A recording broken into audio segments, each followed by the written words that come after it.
لاہور میں اس وقت قومی یکساں نظام تعلیم کے حوالے سے شیعہ علماء کونسل کی تحفظات پر مبنی ایک پریس کانفرنس ہوئی ہے، جس میں شیعہ علماء کونسل نے ایک بڑا اعلان کر دیا۔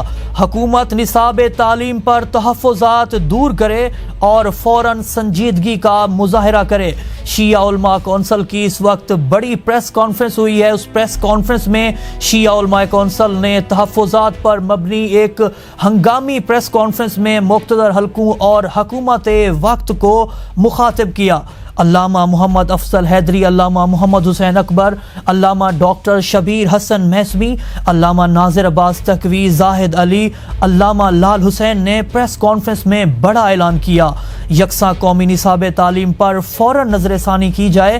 ائمہ جمعہ اپنے خطبات میں قوم کو آگاہ کریں گے۔ یاد رہے کہ اس کانفرنس میں شیعہ علماء کونسل نے حکومت وقت اور مقتدر حلقوں کو مخاطب کیا۔